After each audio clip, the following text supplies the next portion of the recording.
wait. No. Listen. Listen. Wait. I hate you for that. Let me fix it. Hello and welcome back to Let Me Fix It, the podcast that says it's couples therapy. I'm DeLon Grant. I'm an actor, singer, writer, photographer, educator.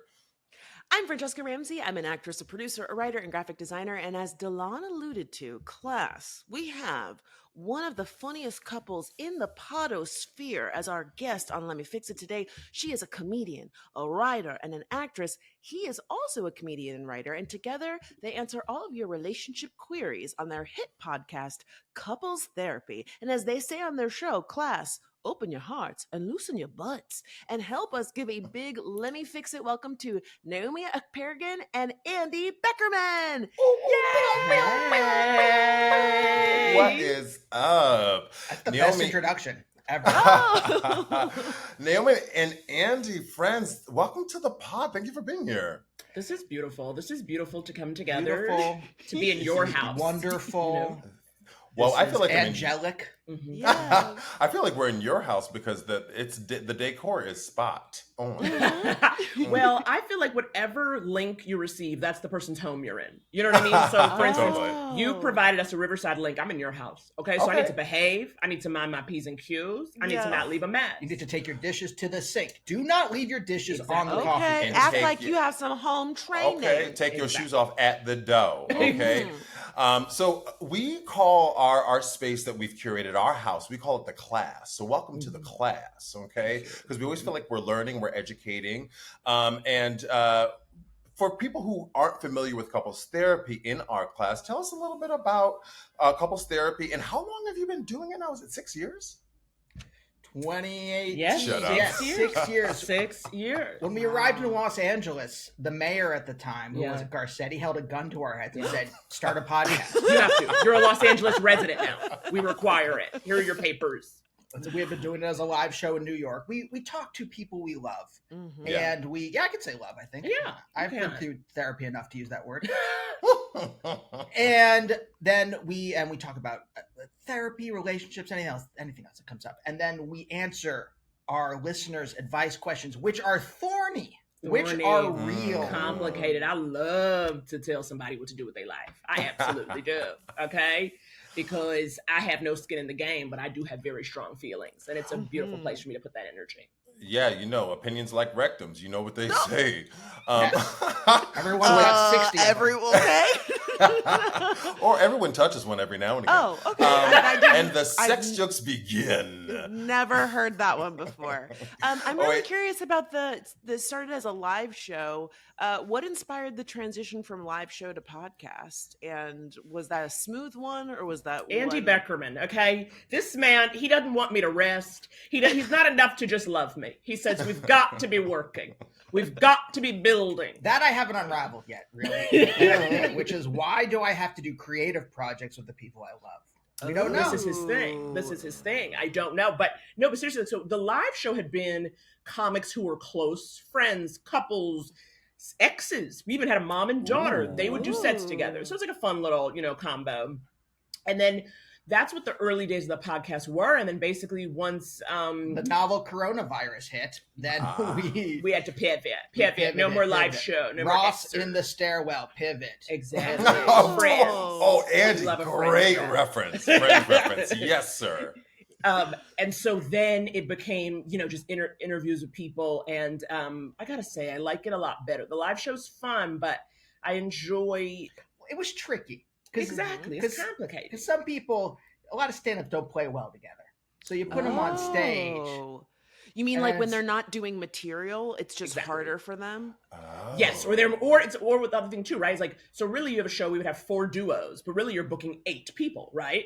So you need more bodies. One person's friend can't do it. Now the whole thing is over. Or it's Los Angeles. Someone stubbed their toe. They're like, I'm done for the night. I'm not going out. Or they're like, it's drizzling. And I was like, okay. People did cancel when it was drizzling once. No, that's very Los Angeles. No one wants to drive here when it's raining. So wait, with your live shows, did you you would do 8 guests in one night, back to back to back? For a whole So show? it'd be 4 duos. So 4 I duos. see. 4 Yeah. duos, 8 Gotcha, guests. Yeah, but it was like, so that was, and it was fun, but it was also like, I don't like a lot of accoutrement, a lot of to do. I just, Mhm. I That like is the a simplicity. lot. It's a lot of to do. You set the Andy bar has really that high and said we're gonna do the most, the literally. most. Yeah, that is Andy Beckerman. He says I'm going to do the most, and I say I'm going to do the least, and then in the middle we meet I doing Okay, love just well, enough. This The is magic. this is a great segue to our next question because when we talk about this on the pod, the classmates are often very surprised when they learned how much of Let Me Fix It is scripted.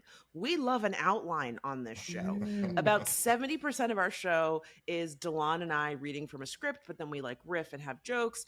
Andy, take us backstage. Pull back the curtain. Is couples therapy just you and Naomi riffing with your guests? Do you guys have notes? Like, how do you format what's going to happen on the show? I look up the person's name about 5 minutes before we start recording, and I pray to the devil that they have a Wikipedia article. Oh, there's no God. There is a devil, though, folks. Wow, coming in swinging. In this world we live in, definitely a devil. no Yo, and he's orange. So okay. God. I So, said that. and then I pray that there's at least one fact about them that's usable. Start there. Well, you also start with people that you do know, so you're Yes. not needing to start from scratch. Well, sometimes though, we do talk to some strangers, even though, of course, yeah, those are the ones that I'm a little more Wary. because it's like, because especially I think doing something remotely. We have developed that muscle, but a lot of people are resistant to it, right? Like it's harder to build a rapport. You guys are great. Her. I mean, these two are You natural. were- They have a gift. But I'm just saying that I wouldn't have given you the compliment if it wasn't true. But you Thank guys are you. we had a good combo. But No, some we had a people don't great want to time do on your it. show. Yeah, You so know? if it's a stranger, is that people pitching themselves to you and saying we want to do the show, or are you doing outreach to people and inviting them on the show? Yeah, we're picky.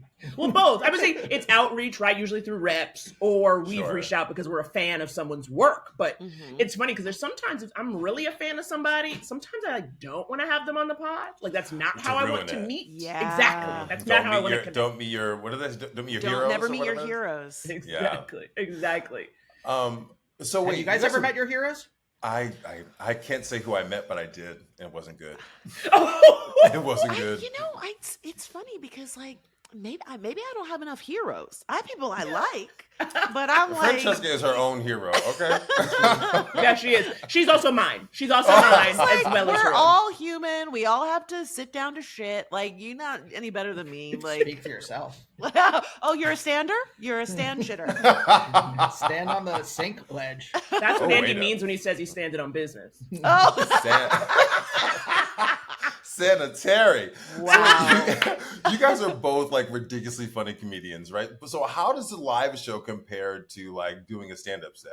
Well, I know Naomi, you do stand-up sets, but Andy, you do stand-up as well, right? No, I suck at stand-up. Oh shit. Oh, So how does it okay. compare, Naomi? Well, when we would do our live show, I mean, it's sharing. I've got to share when we're doing our show together, right? And that's something that it actually took me a while to get used to. And almost I had to treat it differently. Because like I definitely approach doing the live show together as like, I'm doing stand-up in a different way. And it's like, actually, no, don't consider this to be anything like your set. Be in conversation with Andy, be present, go down whatever rabbit hole he wants to go down. And just go on that ride. Because Yeah. I was really like, I'm on stage, don't you interrupt me, I know what I'm doing, and that doesn't bode well for Yeah. anyone. No, doing we're gonna it. reference his Werner Herzog film, and everyone's Man, gonna not love it. Yeah, Andy Hush of the loves, crowd. he loves to make everybody go silent. It's fun for him. It feels good momentarily. And then Oh I'll be my like, God. do you want to explain for the class? Okay.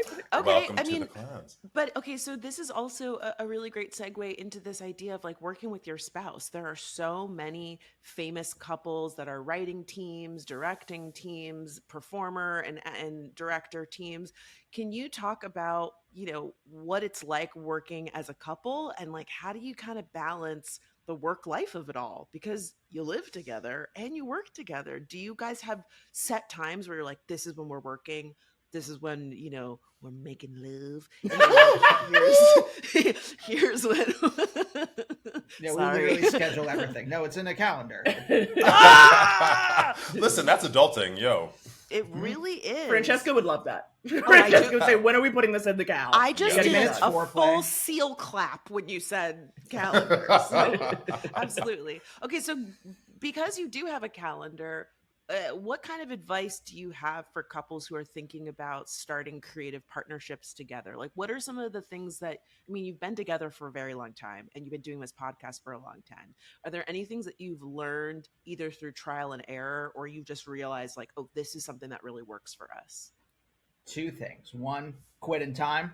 When the whistle blows and Flintstone slides down that dinosaur, you're done. You don't, unless it's pressing, unless you have to, it has to happen. Number two, the relationship comes first. Always. Yeah. Yes. Yeah. Unless you don't, unless you don't care. I guess that's the thing. So many of these Hollywood couples imploding. Look, I'll call myself out. I often joke some people have a baby to save their marriage. My ex and I had a podcast. We thought we were like, things were feeling strained, and we thought this will be a good way for us to, have a thing to work on together.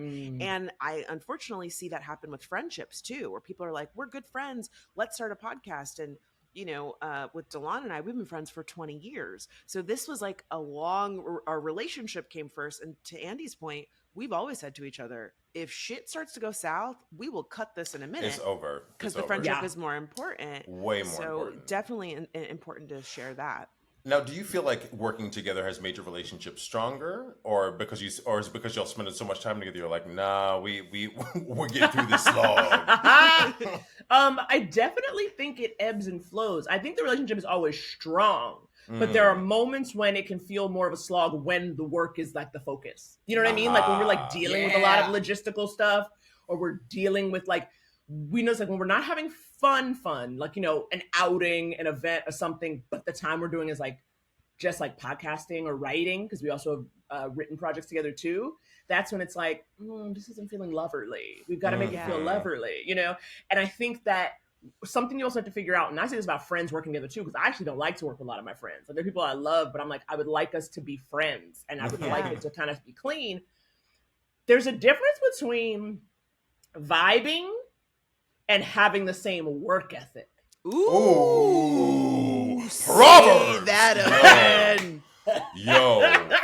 That's a bar. Deep, yo. She's for a writer. real. She's a writer. Say that one more time, Naomi. Yes, please. There is a difference between having vibing, and having the same work ethic. Wow. And actually, you need to make sure you have the same work ethic.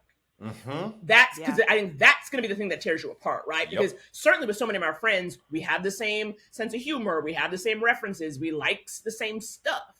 But do you approach the work in the same way? And if you don't, are you filling each other's gaps so that it's like, so that at least if it's, but like, you can't be out here trying to be like, okay, I really want to do this and I'm trying to make this happen, and you funny, but you ain't really trying to do it, / you doing 40 other things, / I can't get you on the phone, / you Naomi, can't write draft. this is such good advice, because I encounter people that ask this all the time. They're like, I'm starting a project with my friend and I'm doing all the work, and they're not. And I'm like, they're not the right person to work with. That's not a partnership. That's not the partnership. That's not a you want. partnership. And the fill in the gaps is so smart. My writing partner Shamika and I think we do a really good job of that. Like, she'll do a Shamika pass of the script, and then I do a Fran pass. And like, the Fran pass is like, the spelling stuff and the run on sentences. Not the shade though. Not No, the shade. but she'll say, she literally will be like, I just wrote it, like, just not even looking at the screen. I just put everything on there. And then like, you do a whatever pass, and it's like, or I really want to do act 1. You do act 2. Like, we fill in the spaces where like, this is a place that I don't understand. You do it. Yeah. And you kind of have to carry the load in that way. You never sarcastically sent her a video showing where the spell check is. Track the changes on the Google Doc. No, you know what? But here's the thing. To your point about like learning each other's vibe and each other's work ethic, I've worked with her for so long that even when something is written in a way where like she's like, this is not the right version of it, I know what she means to say, and vice versa. And like to your point about the spell check of it all, I'm really long winded, so I'll write something way too long. I don't know what you mean. Well, and she'll come in and she'll cut it, like, and that's what you have to be okay with doing for each other. Well, and also I jest, but like that's also like to anyone who's trying to start a project with a friend, like as I'm sure you two can attest, that's learned. You learn that takes time. Like Fran and I were just planning some stuff before we got hopped on with you all, and she was like, "We're gonna do this." I was like, "Yeah, here's some dates." Boom, boom, boom, and I was like, "Yes, I love that. We can just go. This is what we have to do. Check, check, check, and it's done. I don't have to wait for an email response. I know she's gonna get back to my ass. We're gonna bang it out. Right, absolutely. But I mean, I have friends where I'm like, I love you, and you are funny, and we have so much fun together, but you're chaos. And I know that if we work together, I think there's going to be resentment, and then we won't be vibing anymore. We won't be close anymore because I'm going to be annoyed and that I'm doing add all money the stuff in the mix. Once a check is on the line, I'll cut a bitch. Ready? Right, but for some people, that's not enough to get their shit together. And what you're not about to do is fuck up this rent.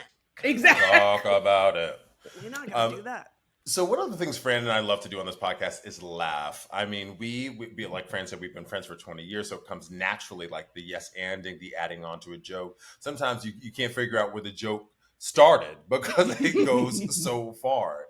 Now, you two, I feel like as a listener of couples therapy, I feel like you two yes and so well.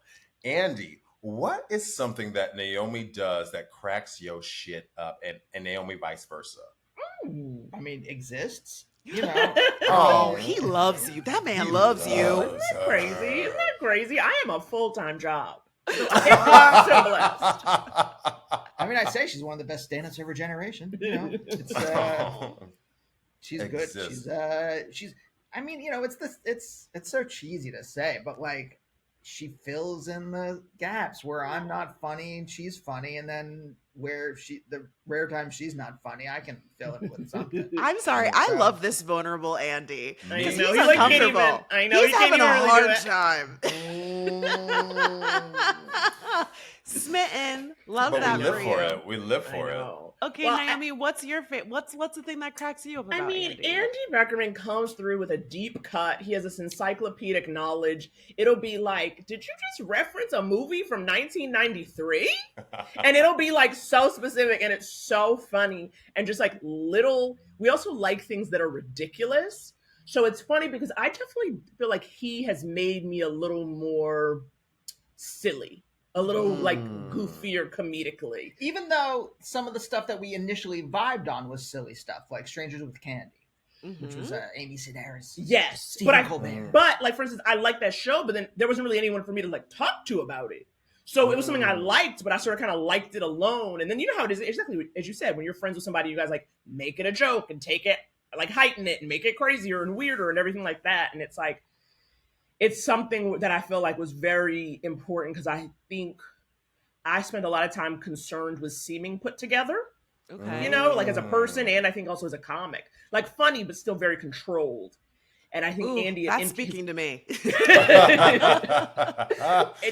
Andy like has really kind of helped me over the years unlock a little more like goofiness, being a little silly. I think a lot of times too, I felt like, only the white dudes get to be dumb. And I'm like, I'm gonna, and I think like us being together, I'm like, you know what? I'm gonna act a damn fool. What would John Mulaney's dumbass do? Oh, talk about it. And I said, let's just have some fun up here, okay? Sometimes I don't have to preach. Sometimes I can goof. I say this all the time to my students. I say, because he's a professor, I have to say it every time. You remind us every time. But I say this to my students, if you feel it, we will feel it. I teach acting, right? If you feel it, we will feel it. If you see it, we will. So like you're just giving people permission to be goofy as well, to your audience to laugh at you and with you. Why not? Yeah. Oh, so, I love that. Go ahead, so, one thing about me is she gonna keep a job. Francesca loves a check. I'm always working on a few different things at once, multiple podcasts. I often call myself a polyamorous podcaster. Delon says that I'm cheating on him, but I do disclose. I have always told him. But I didn't sign up for this consent to be talking into other mics. And Wait, do you feel jealous for real? I don't feel jealous. I just want to know what the hell's going on with it. Well, I'm just curious. I only bring it up because, Andy, you are also a podcaster on the side. You got some side pods here and there. You have a podcast called New Beginnings. It's described as part therapy, part philosophy, and almost always fascinating. Talk to us about this podcast. How did it come about? And how do you manage it on top of, again, being in a relationship and hosting another very successful podcast? Yeah, great question. Okay, so started in my old writing partner and I talking about like all this kind of like how do you work with someone, right? I have gone through so many different people who did not have this same sense of humor. Yeah. In fact, my writing partner who I started beginnings with, like better than I am, like funnier than I am, a wonderful singer, great actor, but we did not have the same work ethic. We moved to New York. It was 2010. There was no one podcasting. All right. I remember I took the train up to your spot to go do your podcast. You did, yeah. Yes, you did. And I remember when he had a podcast, and I would be like, "People come to Greenpoint to talk to you." Like I used to be like, "I can't believe it." Yeah. Well, yes. So basically, like my writing partner and I moved. We came from Pennsylvania. We had no connections. We come from middle class, working class backgrounds. And the question was, well, how do you do this? And so we started a podcast. It was just me, Marin, and Scott Ackerman. That's it. The three podcasters. Jimmy Pardo. Okay. So we were the only ones. And for the first, like, I don't know, 10, 20 episodes, the question was, how do you actually do this? And then the answer was, from everyone, was don't be an asshole and work hard and you just do it. Get lucky. Like, I don't know, just like it just happens or it doesn't happen. And no one's in control of that. I guess if one of my parents worked for Lorne Michaels, then I guess that's the other thing. Back to the Future and like change your parentage. Yes. But once that ended, then it turned into, why are you doing this at all? What happened in your childhood to create the void that sits in the center of your chest that is desperate for applause, that is desperate for comments, that is how does that, so it turned into this like weird Freudian existential melange of and I've been doing it for almost 15 years now. Wow. About the same time Naomi and I got in a relationship. His podcast has been his longest relationship. Okay, I'm second to the pod. He was doing the pod when I met him. Okay, so now he's in here. You're the side hoe. Yeah. I'm the side hoe and the side pod. Side hoe, side pod. I didn't marry my podcast. I didn't marry my podcast, folks. You would have if you could have. You know what's really crazy, Andy? We were talking about at the beginning. You said you Googled somebody really quick. So I did Google your ass. Do you know there's a big black man that comes up when you type in Andy Beckerman in Google? Yeah, for some reason, Fat Tony. Fat Tony comes up. Fat Tony was on Beginnings.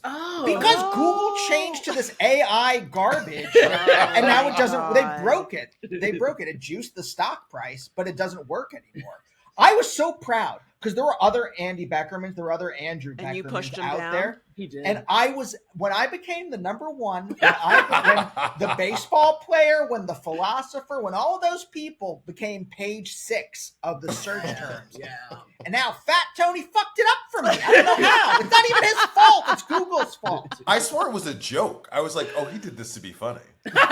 No, you don't have any. I mean, unless you want to spend a bunch of money on SEO, you can't control what comes up. It's just whatever the algorithm decides. So you're stuck with Fat Tony.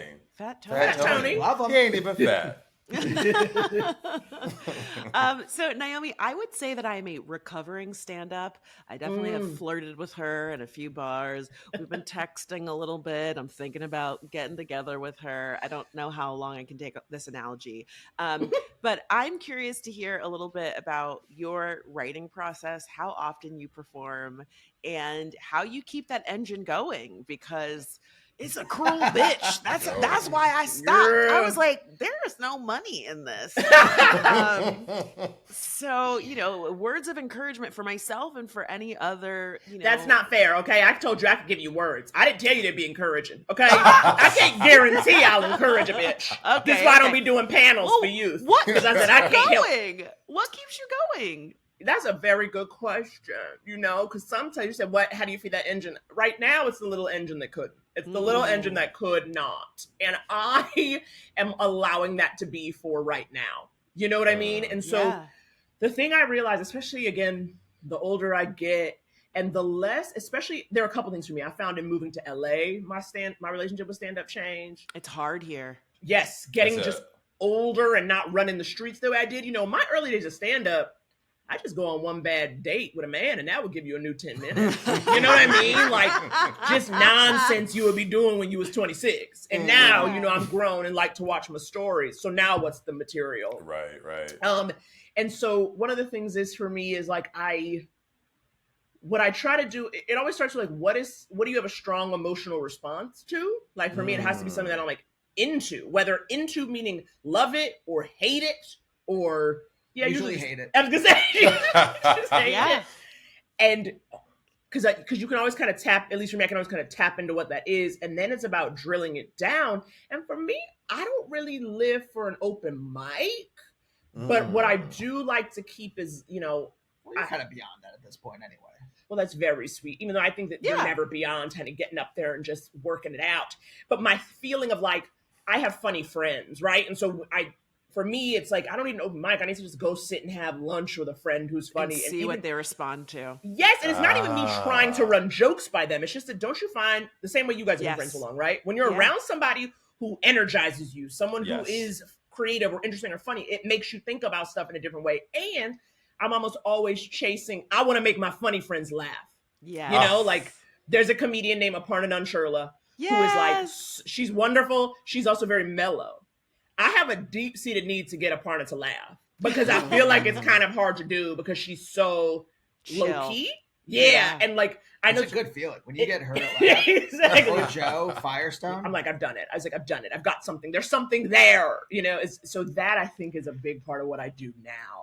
So, Fran, you can go back if you want to, Fran, but don't go back if you don't have to, honey. It's so tiring. What I will say, I think the thing that is making me want to go back is I've been like writing a lot of music lately, like comedic music, which has been really fun.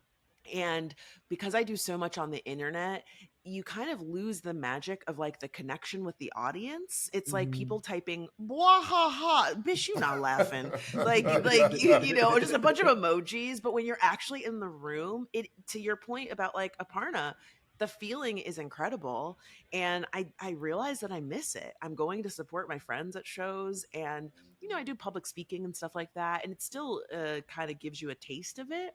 But yeah, I miss it. To your point about like making your funny friends laugh, Fran is one of the funniest people I know. And when I get her to laugh, it's like I'm having an orgasm. I'm like, it's like, because sometimes I'll make a joke and she'll just like keep talking. And I'm like, damn, that was good.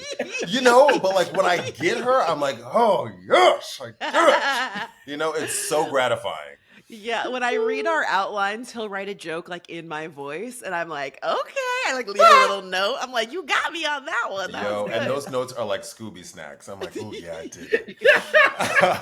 By the way, I have emoji integrity. Oh, what is that? If I put a laugh, if there's a laughing emoji, then I laughed.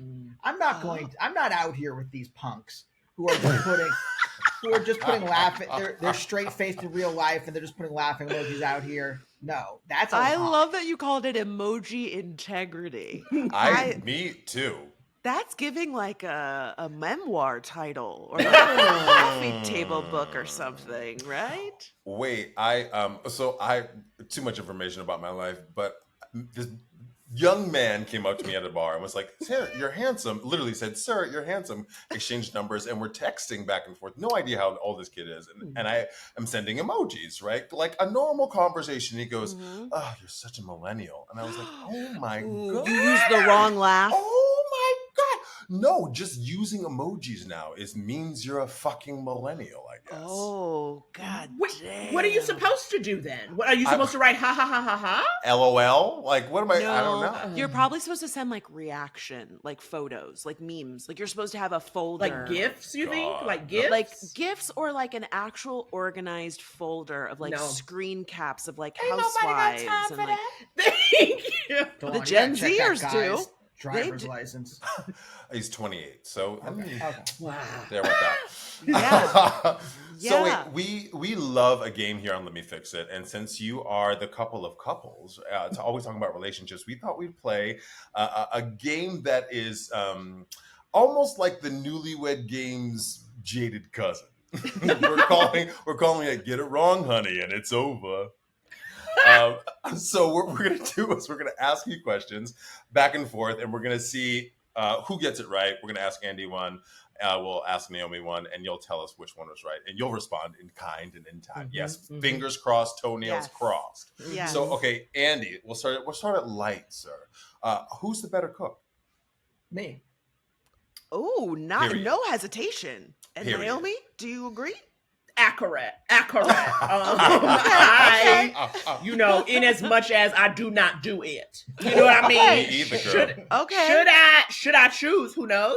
Sure. I But- win that by omission. Right. All right. what is the soup du jour? What is the meal that Andy makes that's like? Okay, there are quite a few, but I'm gonna tell you something. It sound bougie, but it's Wait. I'm gonna write it down. And then I'm Oh, gonna we're see gonna if really I, newlywed game it. Ooh, all right. Get some Okay. paper. Put it here. pen? Yeah, write it on this pink pen. See All right, what I think. hold on. Okay, quickly, Andy, because you're writing and I'm just gonna say it. Okay. And I'm gonna say my jam. He make this risotto, y'all. He make this risotto. He wrote risotto. Risotto. 10 And I'm points to telling Gryffindor. I'm telling you, okay, spring vegetable risotto, honey. So we've got cherry tomatoes, we've got sweet baby peppers, we got some shallot, loads of garlic, all the mascarpone and parmesan you could want. Oh. And there is nothing I love more. And it's like kind of annoying, and even though it sounds simple, it takes a long time because you got to chop up so many vegetables That's a so lot small. of peppers to chop. Wow. And you got to chop in like, just like that whole slow stirring of the risotto. So it's like we don't have that all the time. But when Andy's making that, oh, it's on. It's on. That sounds banging. Okay, Andy, I'm impressed. Okay, next question. Naomi, who said I love you first? Andy Beckerman. Ooh. Okay, is this 2 for 2? 2 for 2. 2 for 2. Yeah. I remember, Yes? didn't we have like a fight? And then I came from this, it took like 9 years to get from Greenpoint to Harlem. Yes, we were in a long distance relationship in New York City. If anyone knows Yes. Greenpoint to Harlem. That's Greenpoint to real. Harlem. And I'm just like, I don't exactly remember what the details were, but it was This is something. giving rom-com. I know. Really? Like, yeah, like I took the time. I'm like, I took that time. I'm like, the fact that I made the trip all the way up there, I'm just like, I must love you or something like that. I forget exactly. Well, you how were I also said like, it. we got in a fight and I was very upset. Like, you were like, my chest hurts. Oh. He was like, which means I love you. Ah. So if you could not be That is- mentally ill for me. I don't think. I think you're embellishing that. I'm swooning over here, Andy. You had me though, because Swooning. Naomi, that was a good Andy impression. That- You're like, I love you, and I am upset about it. You were like pointing at yourself too. He It was. It was It a did real. it. It was Hilarious. like repressed white. Okay, I got it. Smells like. Okay, Andy, what is Naomi's shoe size? Oh. That's an interesting one. Wow. Because I don't ever look at her shoes. I know. Oh. And I don't know what women's shoe sizes are. Mm. I know for I'm gonna Jessica's shoe say- size. Just Because I'm saying. always complaining about it. Exactly. I think our feet are around the same. I don't know what this translates to. 8.5. That's so sweet and so close. That's What's- inaccurate. What's the actual size? 9.5. Okay. So Just not off by a foot. How Yeah, are you women's definitely- shoe sizes different, and why are they different? Sexism, I'm sure. Right. No, I'm The metric sure. system, I don't even know. I don't know. Because it's Metrics. like I did buy I have worn heels before for like every day Halloween, but like they're like 2 sizes bigger. So I think I was like Yeah. a 15, 16 in women's sizes. Yeah. Oh my goodness. Because Where'd I'm you a know. find 9. them? I'm a 9.5 in men's, and I'm an 11 in women's. Mhm. Yes, it's my Mhm. cross to bear. Naomi, if stranded on a desert island, what is Andy's greatest asset? What is he bringing with him on that Mhm. island? You know, he's bringing us an excellent sense of direction. Oh. He's gonna get us to the horizon, to land, to like wherever. Like we're on the island, but you know what I mean? Like, he's gonna get us to the shore. Whereas like me, I'm in the middle. I say we live here now. I don't even know where anything is. He's got a good sense of direction, and I think he also has like a baseline kind of like, would you call it physics or mathematics, or is he, like you could fashion something. You could take some Oh, pieces is he and a kind of builder? fashion. Oh. Do you think That's an interesting. Are you one. I mean, handy, Andy?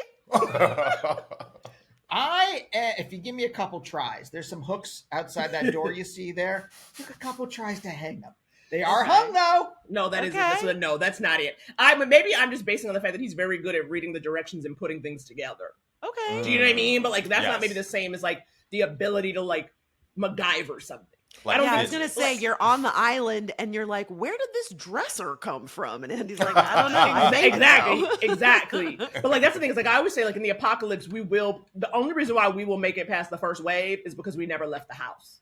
We don't Oh. necessarily have a survive like we don't know how to do stuff, Right. but we know how to avoid people. You know what I mean? Like when the zombies Okay. come, I'm Oh, like, oh, yeah. you a zombie? I ain't going near you. Oh yeah, so we're I'm a great at last. avoiding people. So we can last that little bit, but like if I need an actual skill or a tourniquet, it's over. Oh, girl, I don't even have a flashlight in this apartment. Okay, Andy, same question. If stranded on a desert island, what is Naomi's greatest asset? What's she bringing to the table? She's gonna know when to call it quits. She's gonna be able to tell us. She's like, it's over. Let's just stop. Let's just end it. Jump off the my- cliff. We know this is not going to turn out well. Why are we prolonging this? Oh my god. I'll drag it out. I'll drag it out. That's true, actually. I mean, And Naomi it's not started laughing necessary. immediately. She knew.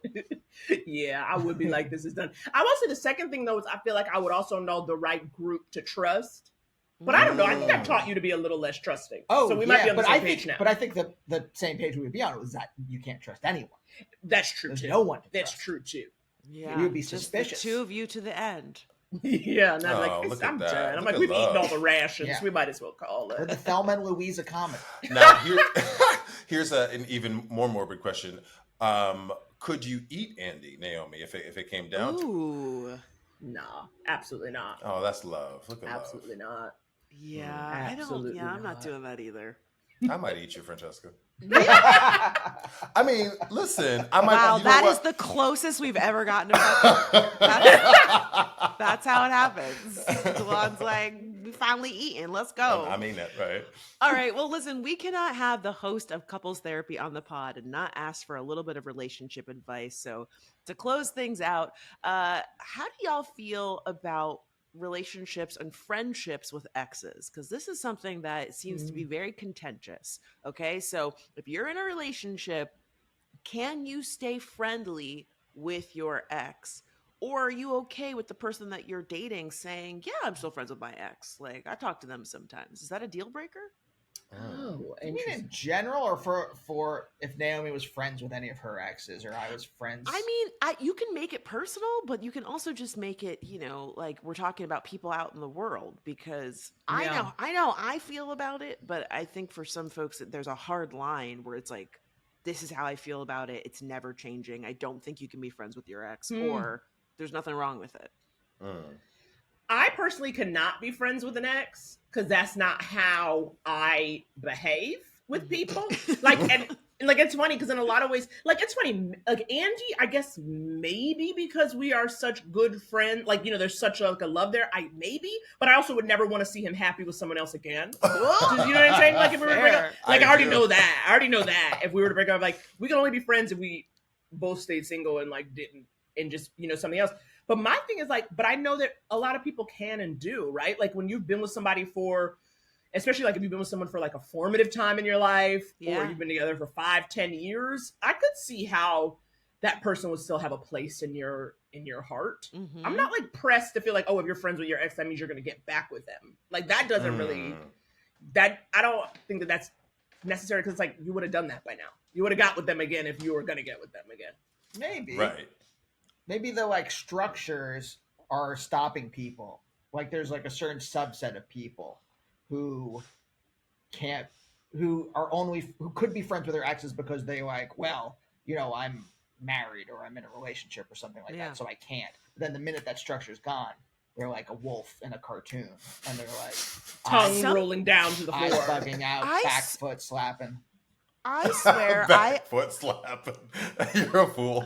I love to read the front page of Reddit. There's this forum called "Am I the Asshole?" Yes, where people write in and they share these things. And I've seen so many "Am I the Assholes?" where it's like, I'm, moving into my fiance's house, and his wife died, and there's pictures of her in the house. Am I the asshole because I want him to get rid of the pictures of a dead wife? And it's like, bitch. Yes. Yeah, right. He's dead. Right. She is dead. And it's like, why are you jealous of a dead person? It's like, my fiance's daughter was a baby when she, the mom died, but like, she doesn't need the pictures anymore, does she? And I'm telling you, I see these stories all of the time. And I'm like, are y'all okay? Y'all are crazy. I know. It's really unreal. I know there's sometimes the terrible, like the ones where it's like, the parent, like there was one I remember where it was a guy where it's like, he had teenage children. Mm-hmm. Their mom died. He remarried and got rid of everything from their mother. And then he's like, my kids won't talk to me. Am I the asshole? It's like, yes, you are. And he's I want my new wife to be happy. And it's like, if she has a problem, the fact is you already have children. So she knows you fucked someone else. Yes. Like, I don't understand, like, what the lie is. Like, what does she need to feel special? Can we just blanket say if your kids won't talk to you, you are definitely ready? Oh, yeah. Thank you. I mean, truly, there are so many people that write into Am I the Asshole? Where, again, if you are in I don't know, if you're stranded in another country, you don't speak the language, maybe I can understand why you go to Reddit and say, am I the asshole? But, like, if no one in your life you can talk to and say, like, am I cool in this situation? Chances are you are the asshole in the situation. Right. And to your and Andy's point, like, if you have to ask, if you have to ask. I mean, sometimes I will say sometimes it's like the complete opposite, where somebody says like, my husband poisoned my dog and I'm really upset about it. Am I the asshole? And you're like, no, are you okay? I know. Get away from that person. No, what I love about a Reddit Am I the Asshole is how quickly everybody in Reddit will be like, you need to file a restraining order. You need to call the cops. Reddit is trying to put people in jail. They are very much plan of action. They are go to prison immediately. If you on Reddit, don't tell nobody nothing, because they'll be like, you need to put this person in jail. And I think that's very much in line with how I am, because I'll be very quick to be like, nope, leave them, burn it to the ground. Oh yeah, but that's why I stay on there, because it's juicy. It's always a mess. I can't stand the formatting. What's his name? Serena's husband, billionaire sir. Fix the formatting, because he doesn't work there anymore. He doesn't work there anymore. Well, he started it. No one updated it after he left. Okay. Well, listen, friends. Thank you so much for your time. We appreciate you. Couples therapy class. Please, if you don't listen to it, get in it. These two are hilarious. It's an interesting show. It's funny. It is heartfelt, obviously, and they're fixing your fucking problems. Thank you so much for being on the show today, guys. Please tell everybody where they can keep up with you on social media or on the interwebs. Well, you should visit Couples Therapy Pod on Instagram. All right. You can also listen to Fran and Delon's episode. Yay! Okay. If you need an entry, listen to your professors. Naomi is at Blacktress Comedy on Instagram. See her special on Netflix, Stand Up Season 3. You can also see her on Mythic Quest coming up Season 4. at some point. And what's the new show you wrote on? St. Dennis Medical premiere in November on NBC. Yes, That's very and better, she was Andy. on. And I definitely remember seeing Naomi on Hacks season 3. Oh, I believe, yes. which is a fun little treat. Thank you so much. Thank you so Oh my much. God, You guys I listen love- to Andy's podcast beginnings all the time, every shush. time. Hey, you've been Follow doing this the one. longest relationship he's been in is with that podcast, and I support them. Okay, I'm the third. I'm the third with Andy in the beginnings podcast. Oh my God. Well, thank you guys so much for coming on the Appreciate you. pod. You were delightful guests. Fran, man, they were great. Why are they so funny, quick, heartfelt? Like, ugh, love them. They are so funny. They're so good. But I have to say, I liked seeing Andy get like sentimental and mushy. Like it was. I love when a man's vulnerable. I feel like he was like disarmed. I was like, damn, you got it. You got it bad. When you're on the phone. That's how. Up in my car. Yes. That's what he was giving for real. All right, so now it's time for everyone's favorite segment, the Glow Up, where we give props to those who've turned themselves around without our help. But first, let's take a quick break. And we are back. Delon, do you mind if I go first? Not at all. Okay, so my glow up goes to my favorite Polly Pocket, Miss Sabrina Carpenter. She is the album is albuming for me, but most recently she is on tour, and there's social media is everywhere, so everybody's filming the concerts, and she got some backlash because people accused her of lip syncing. And so Sabrina said, what you're not about to do is put me out on fucking Front Street, cut the backing track, and the next night, all vocals. And I'm going to... Really? And you know what? Here's the thing. Sabrina's not giving you, like belting, she's not, that's not her voice. She's giving you shy girl. She's a studio artist. She's a studio artist, but I have to say, I was really impressed. She is truly so chronically online that she saw people saying that and she said, fuck it, I'm gonna cut the backing track, because I do think the backing track was way too loud. This seems to be an issue on tour for a lot of the girls, where it's just like for every artist now. I mean, what artist do you know with that doesn't have like a full throated backing track? Even Beyonce. Even the Beyonce concert. No, Beyonce she was singing. You know what I'll say? Let me not. Beyonce, don't come for me. Yeah, don't do it. Come for me. She had backup singers singing, and that was filling it in. Because Beyonce loves to add a little, hey, how you doing? She's like, the mic is on. The microphone is on. She said, yes, exactly. But again, you're correct that a lot of the girls, the backing track is just way too loud. And I get it, especially if you've been doing, a ton of shows in different climates and rain and airplanes. That's why Girl Chaperone went down for a minute. Ready? Now, Delon, you'll take any opportunity to drag my good sis. Chappell, I hope you're enjoying your break. You hydrating, mama. We need you to come back strong. Goes a long way, Chappell. Come on now. Oh my God. My dog is like in and out of this door. I'm amazed that he can open the damn door. Damn. He really can open that door. Okay, so I really loved that. Again, Sabrina said, cut the backing track. And to her credit, she sounds like the album. Yeah. She really does. And she was hitting some notes that I was like, now see, I thought that was just a studio note. But no, she was giving it to us. You know what? Cause some buzz. What did Beyonce say? You want to be bitch causing all this conversation? Oh, yes. Right? Uh-huh. Yes, I'm about that. Show them. And then the next night, put the backing track back. Save your voice. Great. I threw them off my trail. Literally. All right, Delon. Go ahead, please. No, you. I was gonna say, you have you always inspire me with music and stuff, but I've only listened to the Sabrina Carpenter album once, but she is everywhere. And so I'm gonna give it another listen this week. Because that special song is a jam, but I haven't listened to much more. I was late to the game. I really was like, yeah, whatever. I'm like, she's fine. But some people that I respect, and here's the thing, when Black people are saying the song has bops, I'm more inclined to be like, now a number of Negroes are saying they listen to this Miss Sabrina Carpenter. Let me check it out. Listen, that threshold is high, okay? Exactly, because again, we will let you know if we don't fuck with it. But the production, the bops, I honestly have been really impressed. I'm enjoying it. Wow. Wow. All All right, I'm right, gonna give it a Delon, shot. what's your glow up this week? So first, before I do my glow up, I just want to give a shout out to Tiffany. Tiffany Mm, is a girl that I met on the subway platform today. I walked by, we okay. made eyes, and I kind of smiled at her. I don't know what her pronouns are, so forgive, but I'm gonna use she, her. And then she came up to me and she was like, I'm so sorry. I just had to look on Instagram. Like, are you from Let Me Fix It? Are you Delon? I was like, I am. And she was like, oh my God, it's just so great to be. I was like, oh my God, so sweet. So lovely to meet you, Tiffany.